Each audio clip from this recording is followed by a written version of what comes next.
Saludos y buenas noches. Un café con Max le da la cordial bienvenida a usted que cada noche nos sintoniza.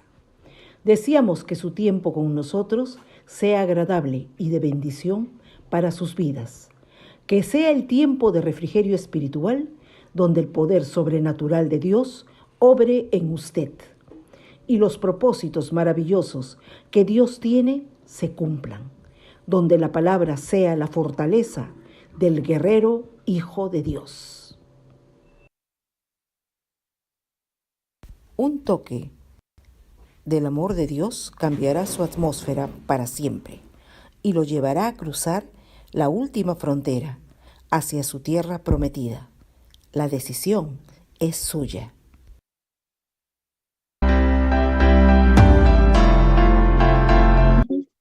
Ujú.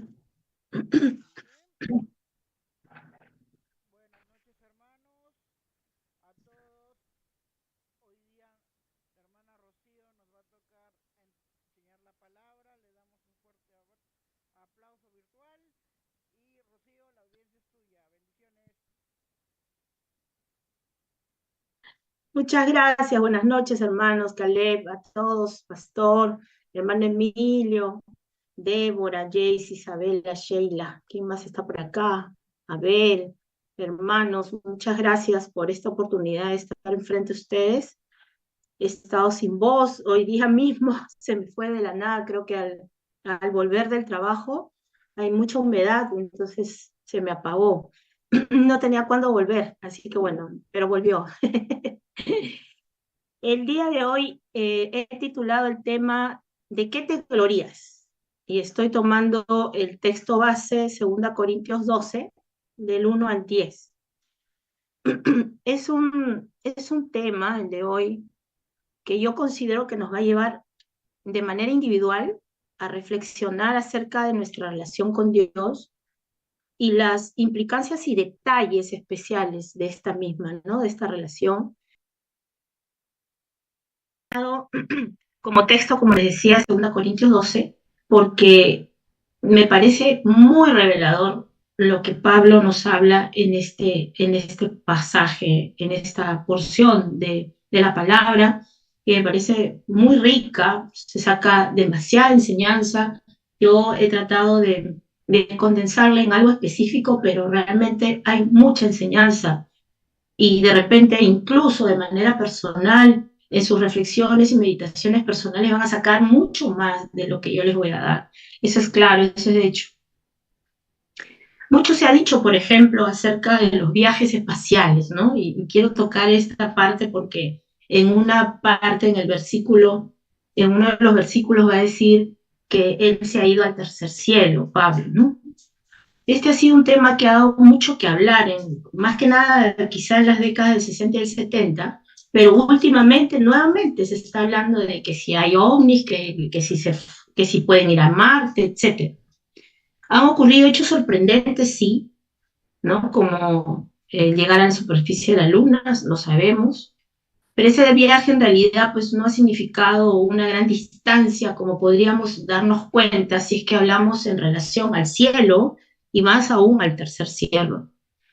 Sabemos que la distancia que existe, por ejemplo, entre la Tierra y la Luna, por ejemplo, es grande, sí, pero cuando uno comienza a medir las distancias que existen, por ejemplo, hasta el planeta Marte, cualquier otro planeta, vemos que la distancia de la Luna ya no es tan grande como parecía.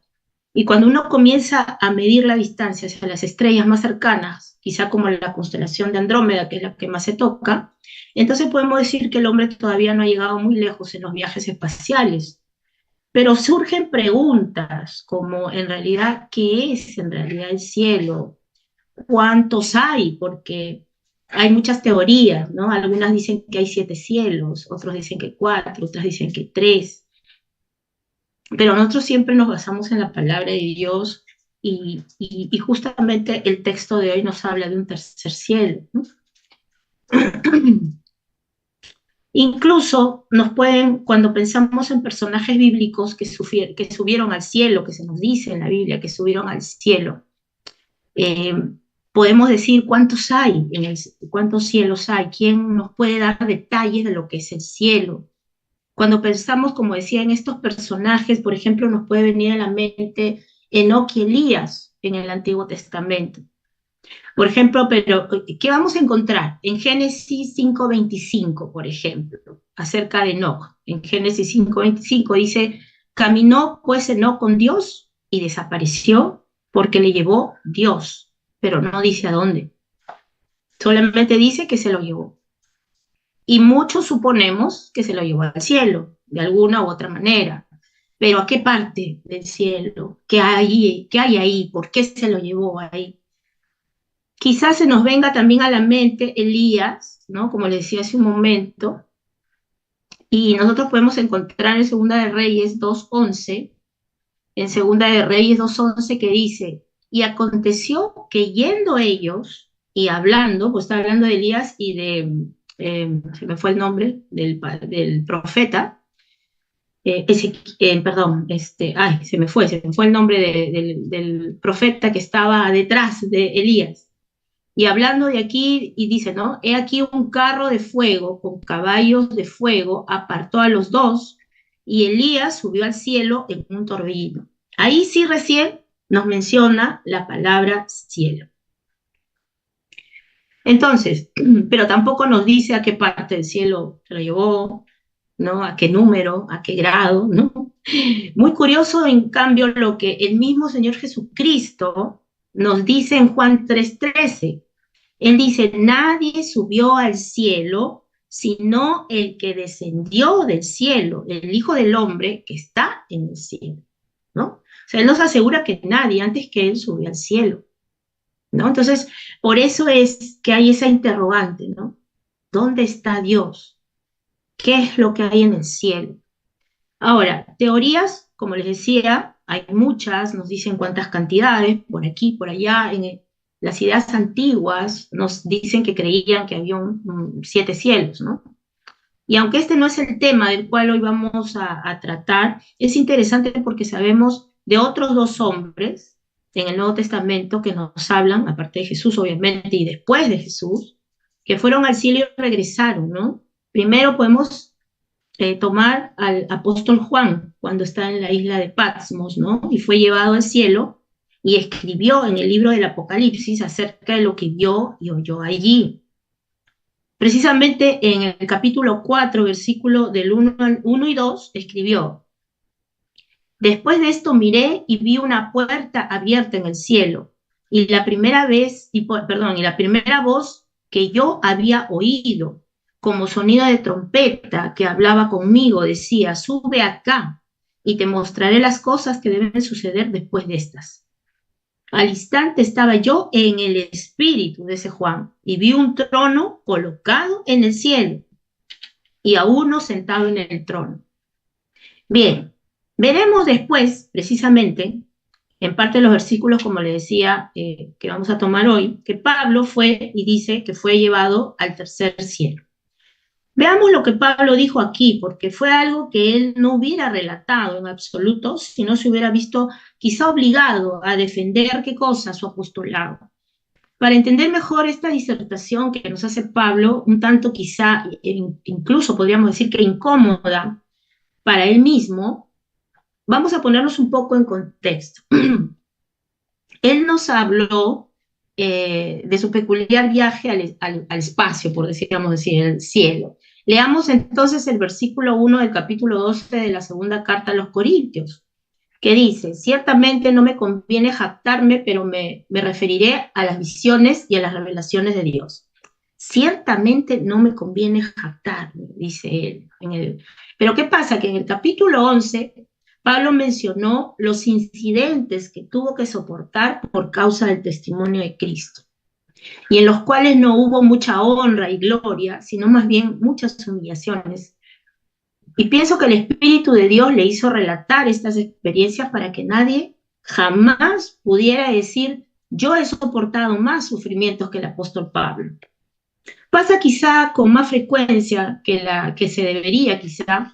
Hay muchos testimonios que escuchamos en la historia contada de muchas personas que se va desarrollando y nos presentan, por ejemplo, a las personas que se han convertido, lo que hacían, cómo vivían el pecado, y el cambio notable que dan, ¿no? Pero en algunos casos da mucha pena saber que glorifican muy poco al Señor en sus testimonios cuando Él es el que realmente merece la alabanza, la honra, la gloria, ¿no? Por eso que los testimonios que nosotros como creyentes, como hijos, como familia de Jesús, que le damos a la gente, tenemos que glorificar a nuestro Señor. Tenemos que decir que esos cambios no se dieron por nosotros, ¿no? Sino por gracia, porque llegamos a los pies de Cristo, porque estamos por Él, porque Él ha obrado, obra y seguirá obrando en nosotros. No somos nosotros, ¿no? Pablo, después de habernos contado lo mucho que sufrió por causa del testimonio de Cristo, procedió a mencionar las visiones, y digo entre comillas y revelaciones porque en realidad vamos a ver que contó mucho y a la vez muy poco. Más que por él mismo, fue motivado entonces por la iglesia, ¿no? Realmente por la iglesia de Corinto, y obviamente si nosotros lo llevamos hasta nuestros días por la iglesia de hoy, pues en aquella época habían aparecido falsos maestros quienes expresaban mal de Pablo, queriendo engañar a los corintios, ¿no? A los creyentes de Corinto. Y entonces hablaban mal de Pablo, como que fuera más bien él, como que él fuera no fuera un verdadero apóstol, porque de repente ellos no habían visto o no sabían de las visiones de Pablo, no sabían que él había llegado al tercer cielo, no sabían de las revelaciones que él había tenido, de repente no sabían con exactitud cómo había llegado a la fe, quizás solo recordaban a ese Pablo antiguo, a ese Saulo, ¿no? Que había perseguido a la iglesia, y se tomaban de aquello para aprovecharse de esta gente de Corinto. En el versículo 2 dice, conozco a un hombre, dice Pablo, en Cristo, que hace 14 años, si en el cuerpo no lo sé, si fuera del cuerpo no lo sé, Dios lo sabe, dice Pablo, fue arrebatado hasta el tercer cielo. Y acá la palabra arrebatado es la misma de Tesalonicenses, zarpazo, ¿no? Fue llevado, cogido, levantado. Y si nosotros volvemos a lo que decíamos al principio, ¿no? De los viajes a la luna y todo eso, qué ridícula realmente fue aquella declaración que dieron los cosmonautas que afirmaron que no habían visto a Dios cuando llegaron a la luna, ¿no? Definitivamente no sabían nada sobre Dios, y más aún con el orgullo que muchas veces envanece a un científico, no sabían que no podían llegar hasta la presencia de Dios así nada más, que no era la forma, ¿no? Pablo habló de su experiencia de haber sido llevado al tercer cielo e incluso le puso fecha, porque dijo que ocurrió 14 años antes de escribir esta epístola, ¿no? Debe haber sido quizá aproximadamente en el tiempo que realizó su primer viaje misionero, quizá. Con respecto a este primer viaje que realizó él, pues lo podemos ver en Hechos 14, 19 y 20. En Hechos 14, 19 y 20. Pero vinieron algunos judíos de Antioquía y de Ícono, y habiendo persuadido a la multitud, apedrearon a Pablo y le arrastraron fuera de la ciudad, dice la palabra de Dios, pensando que estaba muerto. Pero mientras los discípulos lo rodeaban, él se levantó y entró en la ciudad. Al día siguiente partió con Bernabé a Derbe. Pues bien, la pregunta que podríamos nosotros sacar en ese momento es, ¿estuvo realmente muerto Pablo? Ni él mismo quizá lo sabía entonces. Tal vez Dios le levantó de entre los muertos, no lo sabemos. Pablo no estaba muy seguro si lo que vio fue una visión, como dice él, o si lo habían llevado en cuerpo, ¿no? En realidad, él solamente sabe que vio, y eso es lo que nosotros sabemos, y eso es lo que debemos declarar, que vio. No sabemos el cómo, pero lo vio, estuvo ahí. Y luego continuó diciendo en el versículo 3, y conozco a tal hombre, si en el cuerpo o fuera del cuerpo, no lo sé, Dios lo sabe. Pablo no fue dogmático sobre esto, ¿no? Y eso es importantísimo porque el dogma muchas veces pierde o nos hace perder la verdadera esencia de la redención. Y nosotros tampoco deberíamos hacerlo, no podemos nosotros ser tampoco dogmáticos, porque más se llega a especular, y es un gran peligro especular sobre la palabra de Dios, Lo que no sabemos no nos toca. Lo que sí sabemos es que Pablo, como decía hace un momento, vio el tercer cielo. Y escuchemos su informe. Él dice en el verso 4 que fue arrebatado al paraíso, repite, donde oyó palabras inefables que al hombre no se le permite expresar. La mayoría de las personas, pues, si estamos hablando de aquellos falsos maestros o los muchos que pululan en el YouTube de hoy, habrían sido pues gruesos volúmenes quizá para relatar semejantes experiencias que había tenido y probablemente muchos habrían presentado una gran serie de mensajes sobre su viaje al cielo, pero esto no fue lo que Pablo dijo. Este fue un informe completo, dijo tanto y sin embargo dijo muy poco para nosotros, ¿no? Para nuestra curiosidad. No hubo ninguna descripción de esa experiencia. Y dijo aquí en los versos 5 y 6, de tal hombre me gloriaré, pero de mí mismo en nada me gloriaré sino en mis debilidades.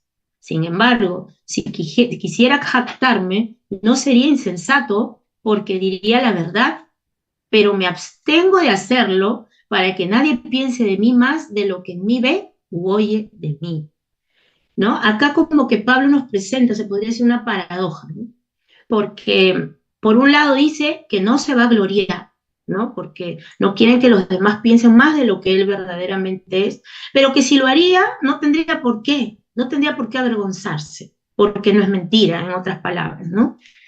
Pero no vemos que él desee realmente jactarse, no vemos ninguna jactancia en él, ni que si quisiera hacer alarde en realidad de lo que pasó. El hombre que fue llevado al tercer cielo y escuchó palabras inefables, o sea, inexpresables, que a nadie se le permitían pronunciar, obviamente a él tampoco,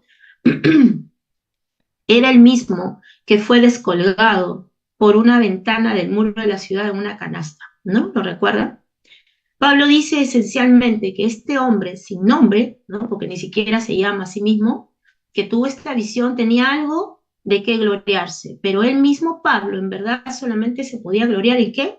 En sus debilidades, que es exactamente lo que él hizo en justamente lo que les comentaba en 2 Corintios 11, que las explica, ¿no? A detalle todo lo que pasó cuando estuvo en el mar, cuando tuvo humillaciones, le pegaron, le dieron, dice, 39 latigazos, ¿no? Porque según las reglas judías no se podía dar 40, sin embargo a él le dieron 39 pero 3 veces, ¿no? O sea, las incoherencias que habían en las personas de la ley. Y muchas otras cosas que él narra ahí, ¿no? En el capítulo 11 del 23 al 30, una parte, una porción de la Biblia muy, muy buena. Sin embargo, si quisiera gloriarme, dice Pablo, no sería insensato, ¿no? Dice otra vez, marcadamente y hasta lo hace con un poco de humor, ¿no? Porque establece un contraste con los superapóstoles de esa época que había en medio de los corintios y como dije hace un momento, quizá lo que muchos vemos ahora por ahí caminando o que pululan en las redes sociales, ¿no? Ellos no solamente no durarían en gloriarse sobre este tipo de visión, sino que de repente hasta escribían libros, cintas de video, etcétera, ¿no? Se irían de gira para hablar sobre tal visión, cobrarían la entrada, etcétera, etcétera. Pablo no sería ese insensato que había realmente aceptado en sí mismo la gloria de Dios a través de esa visión. Muy seguido es fácil pensar que los únicos que tienen experiencias profundas, ¿no? Con Dios son aquellos que se glorían de esas experiencias constantemente, esas visiones, ¿no? Pablo jamás se glorió como lo hacían, como repito, los superhéroes de aquella época, pero tuvo realmente experiencias muy fuertes, muy profundas, si no, no tendríamos la cantidad de libros que él ha escrito, las epístolas. La mayoría que tenemos de escritura en el Nuevo Testamento es por él, ¿no? Es el apóstol de los gentiles, el apóstol de nuestros días, ¿no? Por lo tanto, Pablo sintió que era importante mencionar esta experiencia, pero no hacer demasiado hincapié, solo por esa necesidad que él quería demostrar. Él no estaba intentando venderse a nadie, ¿no? De hecho, él se detiene en cuanto a la descripción, dice, pero lo dejo, dice. porque no quería persuadir a los corintios cristianos que pensaran que él era otro superapóstol, repito la palabra, porque dice que para que nadie piense de mí más de lo que vive o oye de mí. Si los corintios cristianos pensaban que Pablo era débil y diferente, eso estaba bien para él. Él quería que los cristianos vieran más bien la gloria de Dios que se expresaba en su debilidad, no que lo vieran a él como alguien grande, ¿no? Entonces, nos podríamos preguntar, entonces, ¿por qué le fue revelada o dada esta visión a Pablo? Yo creo humildemente que fue en primer lugar para que tú y yo, ustedes y yo, aprendiéramos a depender más de Dios, a darnos cuenta que según aceptemos nuestras debilidades, tendremos el poder de su gracia en nosotros. Segundo, y esto es directo a Pablo, creo yo, fue dada debido a lo que Dios le dijo por medio de esta visión. Todo lo que Dios le mostró, lo sostuvo a través de todo su ministerio, todas las pruebas que pasó, y lo habilitó para dar lo que Dios quería realmente que Él diera, y en el momento y en la forma, y que llegara hasta nuestras generaciones. Esta visión ayudó a Pablo a terminar, por decirlo de una manera, su curso, ¿no? El curso extensivo y fuerte que el mismo Jesús le dio y lo preparó para el verdadero, realmente, verdadero superapóstol. Él sí fue un superapóstol. Ahora, ¿qué dice el verso 7? Y para que la grandeza de las revelaciones no me exaltara, me fue dado una espina o un aguijón en mi carne, un mensajero de Satanás que me abofetee para que no me enaltezca. La visión de Pablo era tan impresionante que le hubiera sido fácil el ser exaltado, como decíamos anteriormente, inmediatamente por esas grandes revelaciones que recibió. Él se pudo haber gloriado en sí mismo, pudo haber causado que otros lo gloriaran o levantaran, ¿no? Quizás hasta en hombros, por todas las experiencias que él contaba. Pablo no estaba inmune al peligro del orgullo, porque nadie lo está. Lo mejor de las personas del pueblo de Dios tiene una raíz de orgullo, ¿no? Inclusive es ese orgullo o esa disposición que queremos también de alguna manera lograr, ¿no? En la actualidad lo que hacemos, porque esa pequeñita, esa necesidad de orgullo es lo que muchas veces nos da el coraje de enfrentarnos a una humanidad que muchas veces no quiere saber del Señor, ¿no? ¿Por qué? Porque nos tenemos que creer que el Señor está actuando a través de nosotros. Tenemos que estar totalmente confiados de que no somos nosotros, sino es Él el que está obrando. Y eso se podría decir que de manera suave es un poco de orgullo, ¿no? Pero no es de ese orgullo que tenían estos superapóstoles o los que en la actualidad se autodenominan apóstoles, muchos de ellos. No digo que no exista el llamado apostolado, no digo eso, ¿no? Sino que hay y no. ¿Cuál era la espina? ¿Cuál era el aguijón que Pablo tenía clavado en su cuerpo? No lo sabemos tampoco. También hay teorías, sí.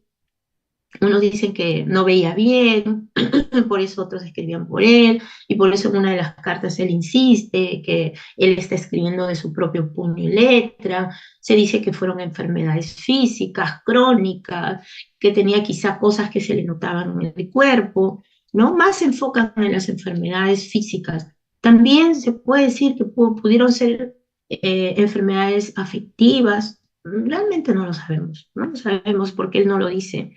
Lo que sí insiste, ¿no? Es que en una parte muy importante, en el verso dice, ¿no? En el verso 7 que hemos leído, dice que fue dado una espina o aguijón en mi carne, un mensajero de Satanás que me abofetee para que no me enaltezca. O sea que fue muy fuerte lo que él tenía, ¿no? Era algo que quizá lo sentía humillado ante el público, ¿no? O justamente él pensaría tal vez que como muchos de nosotros a veces decimos, ¿no? Ay, si yo tuviera más poder en el habla, ¿no? O si tuviera más dinero para apoyar, o si quizá no tuviera este trabajo y fuera un trabajo más simple, que me diera más tiempo. A veces creemos que tenemos que estar nosotros con ciertas habilidades también frente a Dios, ¿no? Y a veces tenemos aguijones, ¿no?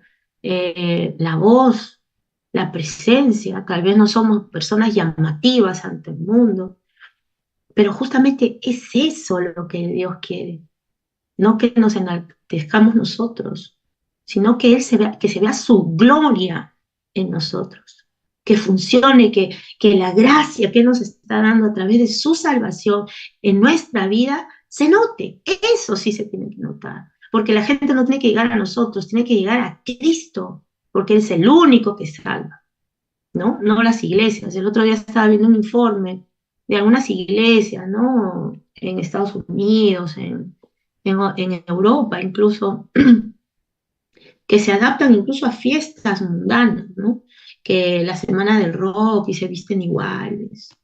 Y solamente hacen que cualquier persona entre y la pregunta sería, ¿cuánto estamos verdaderamente o cuánto esas iglesias están realmente predicando al Dios de la Biblia, al verdadero Jesús, al que dio su vida por cada uno de nosotros, al que se entregó en cuerpo, alma? Dice que soltó hasta la última gota por nosotros. ¿Cuánto se está predicando a ese Jesús real? A ese Jesús que en la actualidad, si metemos la pata, no deja de amarnos y sigue esperando por nosotros. Que si muchos se alejan, Él no pierde la esperanza que volveremos a ese Jesús, a ese Dios Padre que no escatimó a su Hijo. ¿Cuánto realmente estamos hablando de ese Dios trino? Porque tenemos un Espíritu Santo que está morando dentro de nosotros. Esas iglesias están hablando de ese verdadero Jesús, ¿no? Por eso también en alguna parte Pablo dice, ¿no? Estaban en medio de nosotros, pero cuando se fueron, realmente no eran de nosotros, ¿no? Y eso solamente le compete al Señor saberlo. Entonces, él contaba que su gran tribulación, y lo dice también de una manera muy especial, más adelante dice que lo toma como un don, ¿no? Porque él dice, no dice que se puso sobre mí, ¿no? Me pusieron, me machacaron un aguijón, sino dice, me fue dado, como que me fue entregado, ¿no? Entonces, yo creo, no sé si es que, porque tampoco lo dice, ¿no? Él dice, me fue dado una espina. Algunos dicen, Dios se lo dio para que no se enaltezca. Otros dicen, no, lo que pasa es que fue Satanás quien puso a un demonio para que le pasara todas las cosas que le pasaron. Y fue Dios quien se cogió de eso, ¿no? Porque eso hace muchas veces el Señor. No nos quita el aguijón, pero nos da la fuerza para continuar. Y ahí es donde él responde, ¿no? Y quizá por la respuesta que le da, es que lo toma como un don, ¿no? Es increíble esa paradoja, ¿no? Que nosotros tengamos que gloriarnos en las debilidades, en las metidas de pata, en las 100 veces que nos caemos, en las muchas veces que decimos piedras, en las muchas veces que lloramos por tantas dificultades que pasamos.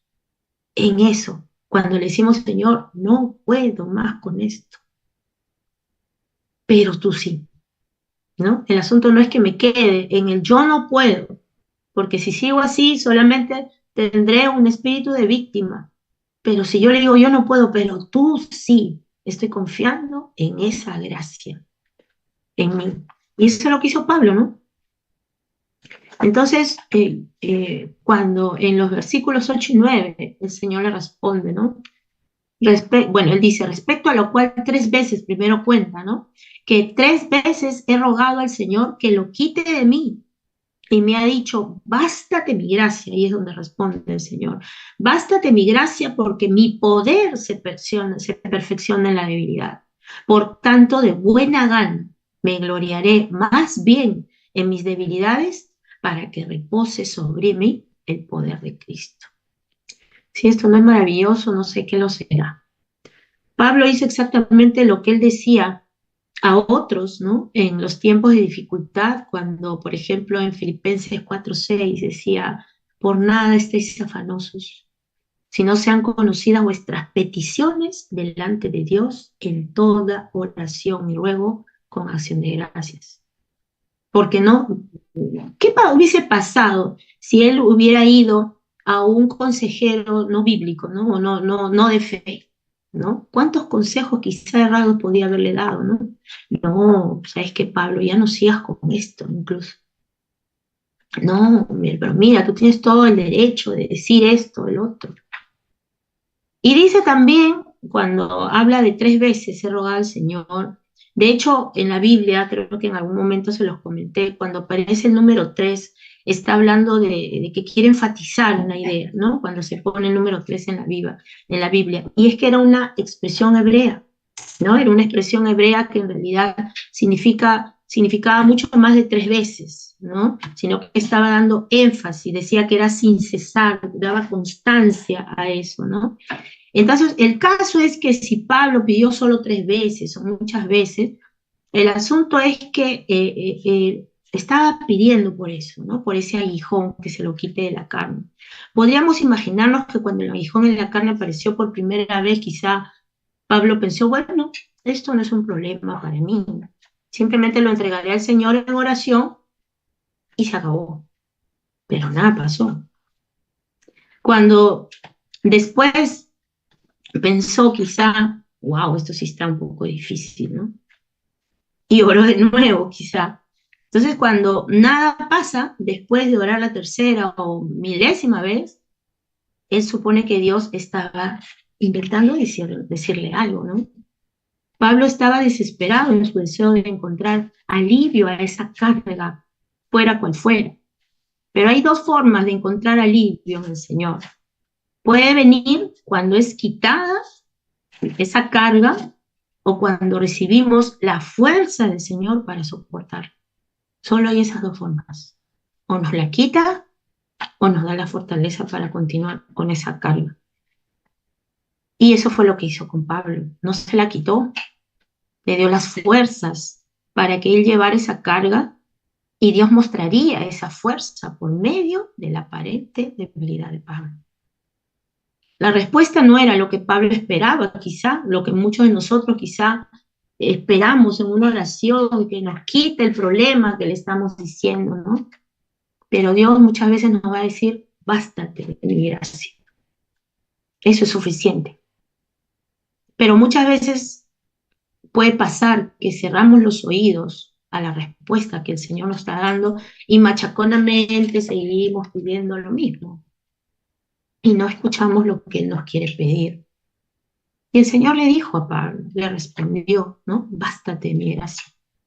Y esta respuesta fue no quizá, de hecho, fue lo mejor de todo, ¿no? Porque nosotros como seres humanos somos imperfectos y nos cuesta caminar en debilidad.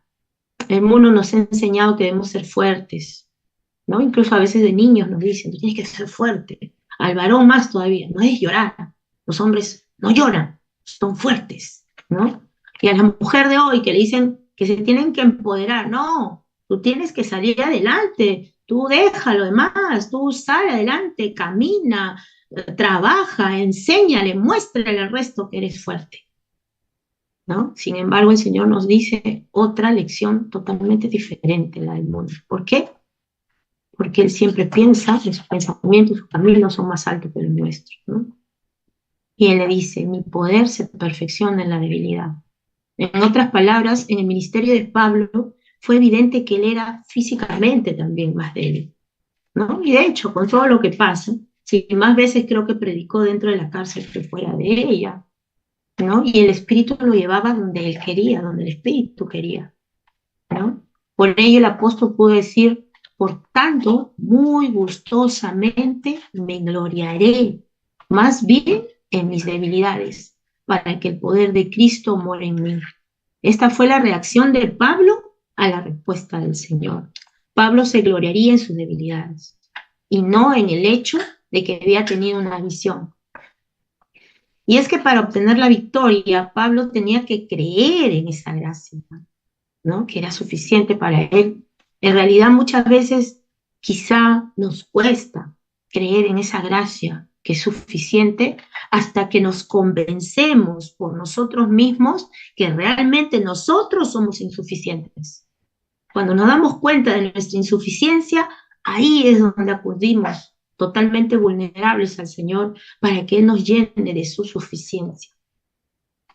Entonces, ¿por qué? Porque, bueno, así es la cultura, ¿no? La cultura nos muestra eso, el mundo nos muestra eso, entonces se nos hace a veces difícil, ¿no? Aceptar la gracia del Señor en nuestra vida, ¿no?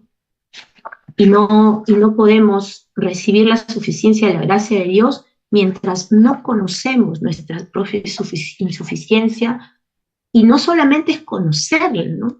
Sino lo más difícil todavía, aceptarla, aceptar que somos insuficientes. Ese nivel ya pues es aún mayor, ¿no? Está hablando de una verdadera transformación, como pasó con Pablo. Una gran tribulación muestra la gran fortaleza de Dios, ¿no? Si nunca hemos sentido conflictos internos en nuestra alma, que muchas veces sentimos que nos estamos ahogando, ¿no? Nos estamos hundiendo. Entonces, pues es difícil que podamos decir que conocemos el poder suficiente de Dios, que es el que levanta, ¿no? A todo hundido. Por eso él mismo lo dijo Jesús: no vengan a mí los que están cansados y agobiados, que yo los haré descansar. Y nos hace, parece mentira, pero nos hace volar.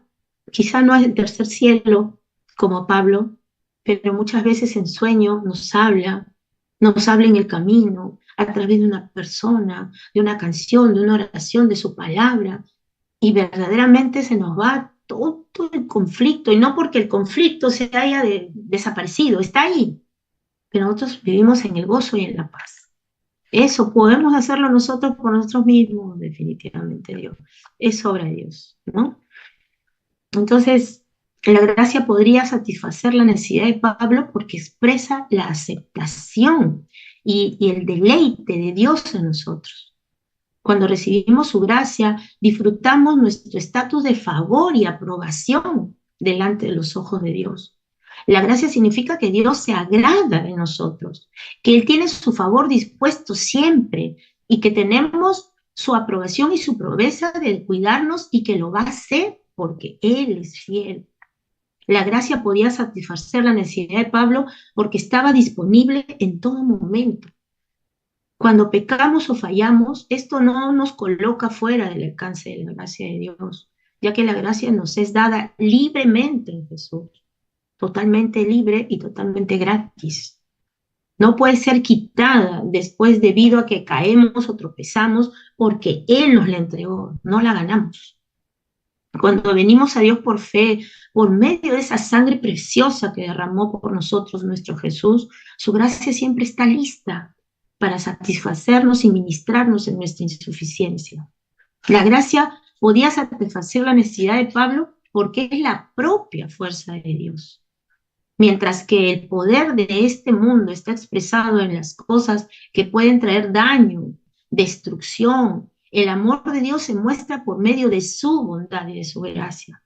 Algunas veces asociamos la bondad con la cobardía o la timidez, ¿no? Muchas veces en el mundo nos han hecho esa comparación. Cuando hacemos esto, tenemos una perspectiva pues mundana sobre el poder y la fuerza.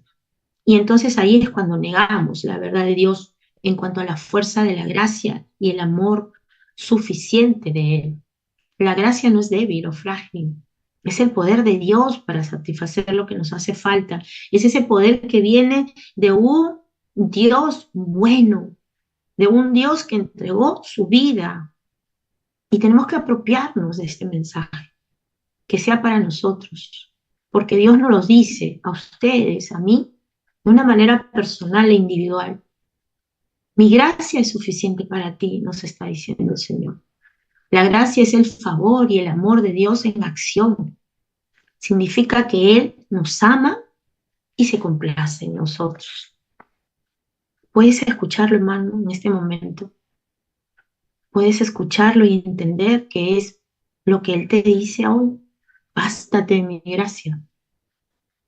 Mi gracia es suficiente para ti, te dice. ¿De quién es esa gracia? De Jesús. ¿No es suficiente? Claro que lo es. ¿Acaso va a fallar? No, no va a fallar. Recuerda que Jesús también padeció y fue aguijoneado. Así que a Él le importamos mucho y de manera individual, cada uno de nosotros, ¿no? Es nuestro Dios, como decimos, es mi Dios, mío. Y así podemos decir cada uno de nosotros, es mi Dios. Mi gracia es suficiente para ti, nos dice. Y justo ahora, en este momento, no será algún día, sino justo ahora, en este momento. No es cuando de repente se me quite algo que todavía estoy cargando, no. Más bien hay que entregarle eso que estamos cargando. Bástate mi gracia, nos dice. Había un predicador llamado Redfall, decía, ¿ves el humor de esta situación? La gracia de Dios y yo, decía él. Su gracia es suficiente para algo tan pequeño como yo. Qué absurdo pensar que podría ser diferente, como si un pequeño pez pudiera nadar en el océano y temer que de un sorbo pudiera secarse.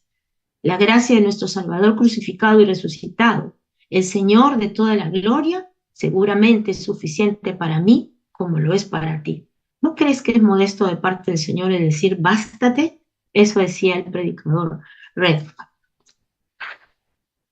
Bástate mi gracia. Me alegro de que Dios no dijo que esta suficiente gracia era solamente para Pablo, ¿no? Porque ahí sí estaríamos fritos pescaditos, pero Dios lo hizo suficiente para cada uno de nosotros. Entonces podemos decir que es para ti y es para mí. Y así fue que Pablo continuó diciendo en el verso 7, por lo cual, por amor a Cristo, me gozo en las debilidades, en insultos, privaciones, persecuciones, angustias, porque cuando soy débil, entonces soy fuerte. Dios hizo que Pablo fuera completamente dependiente de su gracia y de su poder, pero todo fue para bien, ¿no? La continua dependencia de Pablo de Dios lo hizo más fuerte de lo que pudiéramos haber hecho, no sé, haberlo visto o lo vieron en aquella época, ¿no? Muchos de nosotros pensamos que la verdadera madurez cristiana, ¿no? Mucha gente piensa así, que la madurez, y lo he escuchado muchas veces, ¿no? Que la madurez cristiana consiste en que en un momento ya no tienes que depender de Dios, ya no tienes que ir a cada rato a pedirle, sino ya tú continúas ya con lo que has aprendido. Falso. Al contrario, a medida que avanzamos en la madurez, vamos quitando más de nosotros, ¿no? Podemos decir como Pablo, ya no soy yo quien vive, sino es Cristo quien vive en mí. ¿Cómo podríamos decir eso? Si seguimos caminando con nuestro criterio, es imposible, ¿no? Entonces, en realidad hay muchas cosas en el tintero que yo creo que ya dependen de nuestra reflexión personal, de nuestra meditación. Yo les exhorto, hermanos, hagan de este tema, ¿no? Que hoy lo hemos tomado como un tema, de una meditación, una reflexión, no sé si diaria, semanal, pero nos puede ayudar mucho en nuestra madurez cristiana. Y te volvería a hacer la pregunta, ¿no? Querido hermano, hermana, ¿de qué te glorias hoy, en este momento? Que seamos como Pablo y lo gloriemos a nuestro Dios en nuestra debilidad y seamos dependientes cada día más de Él, porque es la única manera de ser fuertes en Cristo Jesús. Espero que les haya servido esta exhortación, más que nada una meditación, porque tratamos de que el Señor, de dejarnos transformar por el Señor.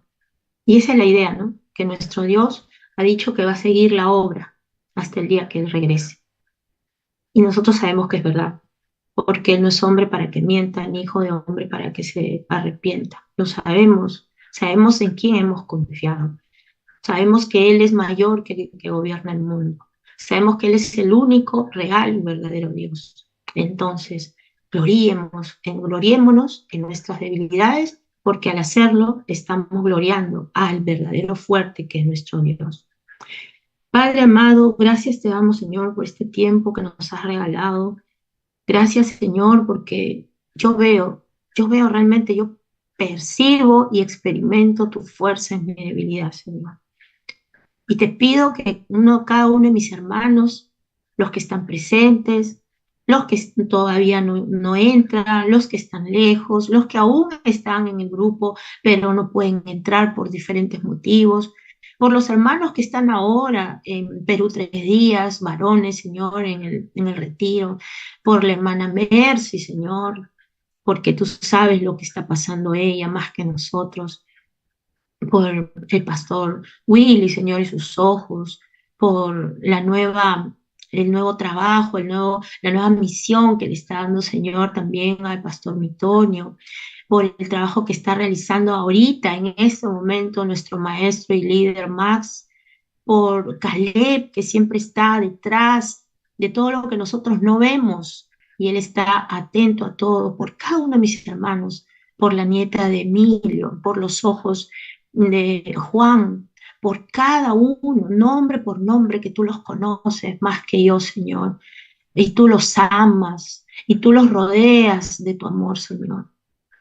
Por todos ellos te pido, Señor, háblales, revélales lo que les pides, Señor. ¿Quieres quitarle el aguijón o quieres darle tu fuerza? Que seamos, Señor, vasos frágiles en tus manos para poder sentir tu fuerza, Señor. Gracias, Padre. En el nombre de Jesús. Amén. Gracias, hermanos. Que tengan buena noche y que tengan un lindo fin de semana. Cuídense. Un gusto.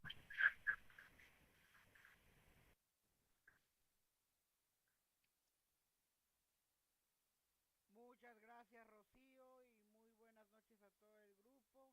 Que tengan un buen fin de semana y ya nos estaremos reuniendo ya en la próxima semana, el día lunes. Y el lunes tenemos Santa Cena. Prepárense para la Santa Cena. Chao.